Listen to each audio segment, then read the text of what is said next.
wake me up to another good morning, time to go. Are you ready to explore God's wild and wonderful world? Welcome to the Nat Theo podcast. I'm your host, Eryn.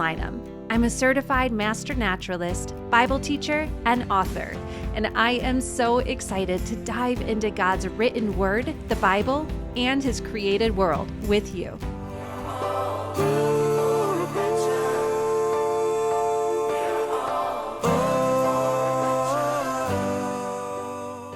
Hey listeners, we are doing something special today with a bonus episode answering curious questions sent in by you listeners. Our team has been so thrilled to hear your curious and great questions about God's wild and wonderful world.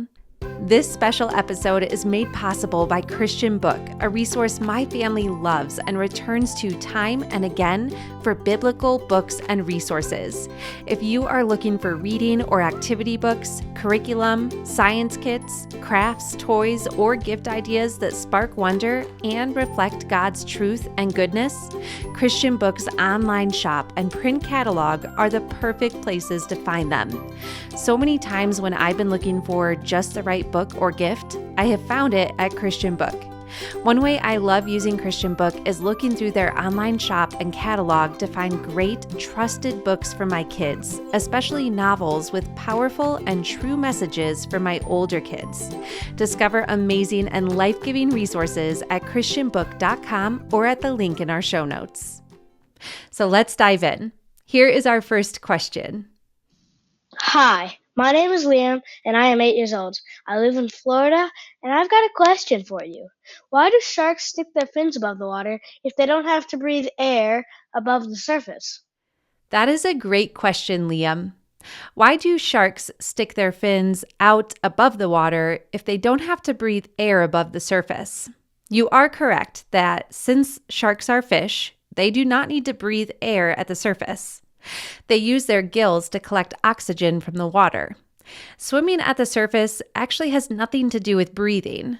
The fin on a shark's back is called a dorsal fin, and it helps the shark to stay steady when it swims, especially when it turns super fast. When a shark swims in shallow water, so water that is not very deep, its dorsal fin can stick out of the water. One reason a shark might swim up near the surface of the water is to hunt for fish. Some fish like to stay near the shore or hide by rocks or coral reefs, and the sharks can go there to catch them. When they're swimming in such shallow waters, their dorsal fin, it might come up out of the water. Sharks including the black-tip reef shark, which is about 3 to 5 feet long, and the bull shark, which is up to 11 feet long, can both swim in shallow water. There are a few other reasons why sharks might come up near the surface of the water.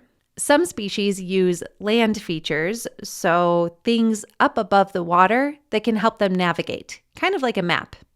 Some species come up near the surface to court a female and find a mate. And some species even come up near the surface to shake off itchy parasites. So if someone happens to see a shark fin poking up above the water, it just means that the shark is swimming up near the surface. Thanks for your great question, Liam. Stay curious about God's wild and wonderful world, including His fascinating sharks. Here is our next question. Hello, my name is Peter. I'm 8 years old and I live in Ontario. I want to know if humans can add magnets to cells. That is a great question, Peter. Can humans add magnets to cells? On Lesson 62, we learned about homing pigeons finding their way back home. And one theory as to how this works is that the homing pigeons have something called magnetite, a magnetic material inside their tiny cells. So this is a very interesting question. Could humans add magnets to their cells? I wonder if it would help us navigate, kind of like the homing pigeon, instead of using a GPS or Siri. It ends up that in a small way, magnetic material can be added to humans' bodies, but for a different reason than navigation. Researchers and scientists can add tiny magnetic particles or small pieces to cells in a person's body. These tiny pieces are made from iron, which is a kind of metal. When you put a magnet near it, the iron can move, stick, or even show up in pictures or scans from a human body. Have you ever played with a magnet? Maybe you pretended to fish using a magnet on a string and caught a metal paperclip fish. Or maybe you saw your parent use a magnet tool to pick up a tiny screw. When my husband worked as a roofer, after putting a new roof on a house, his team would use big magnets to kind of sweep the driveway and yard to pick up any stray nails. Just like that, doctors can use magnets to move tiny things in our bodies. This special science helps us learn more about the body, and it might lead to technologies that help people heal faster. One day, it might even help doctors remove bad or sick cells without needing to do surgery. Thanks for your great question, Peter. Stay curious about God's wild and wonderful world, including his incredible designs in the human body and in magnetic materials. Here is our next question. My name is Emma. I'm 5 years old. I live in Minnesota, and my question is, do animals ever get bruises? What a great question, Emma. Do animals ever get bruises? Getting a bruise is certainly not fun, and it's interesting to wonder if that happens to animals. When you bump your arm or fall down, you might get a bruise. A bruise happens when tiny blood vessels under your skin break. The blood leaks out of those vessels and makes your skin change colors. In humans, the bruise normally starts off as a red or bluish purple. As the bruise heals, it will turn green and then yellowish brown before it goes away. Animals in the wild that have blood vessels can bruise. When an animal is attacked or falls, they can receive bruises that are painful. We often don't see bruises on animals because their skin is covered by fur or feathers. It's easier to notice an injured animal that is limping or bleeding than one that has a hidden bruise beneath fur or feathers. Some animals cannot get bruises. These are animals that don't have blood vessels. That includes insects, spiders, mollusks, jellyfish, sponges, and starfish. Thanks for your great question, Emma. Keep exploring God's wild and wonderful designs and how he created creatures to heal and stay safe. Here is our next question. My name is Joseph. I am 7 years old. I live in Texas. What I want to ask is why mammals are the only ones that have fur. That's a wonderful question, Joseph. Why are mammals the only animals with fur?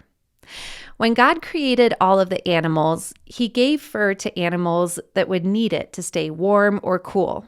Fur is very good at acting as a layer of insulation to protect against the outdoor temperatures. When it's cold outside, fur helps to trap heat in. And then when it's hot outside, fur helps to keep heat out. Mammals are warm-blooded animals. This means that they can regulate or kind of change their body temperature. This is called thermoregulation. They can create heat from the food that they eat. Mammals are able to live in environments that other animals, such as amphibians and reptiles, would find too difficult to survive in. Fur is also good camouflage, helping an animal to blend in and visually kind of disappear in their environment so that they can stay safe from predators. Fur can help them blend in with soil, grass, trees, snow, and rocks so that they can go unnoticed. Scientists put animals with fur into a special group called mammals because they have a lot in common. But not all animals need fur. God made each animal just right and with what it needs. A furry snake would have trouble climbing a tree, and a furry frog would not swim very well. God gave each one the perfect body for where it lives and what it needs to do. Thanks for your great question, Joseph. Stay curious about God's amazing creatures, including mammals. Here is our next question.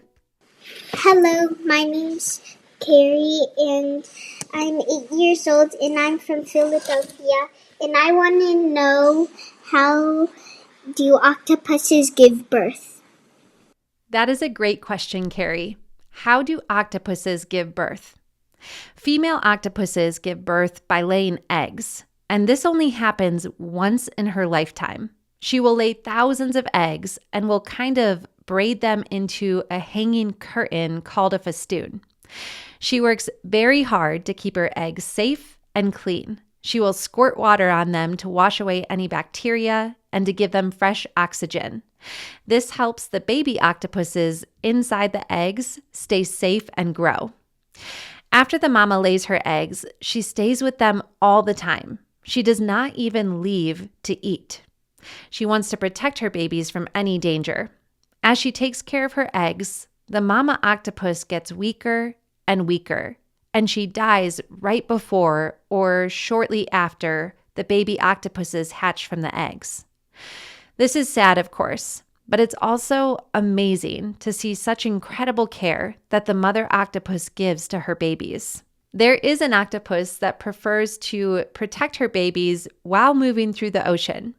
This octopus is called the paper nautilus. She will lay her eggs inside a shell and then cover the eggs with her body. She will use her siphon to pump air into the shell, making it light enough to float. Isn't that amazing?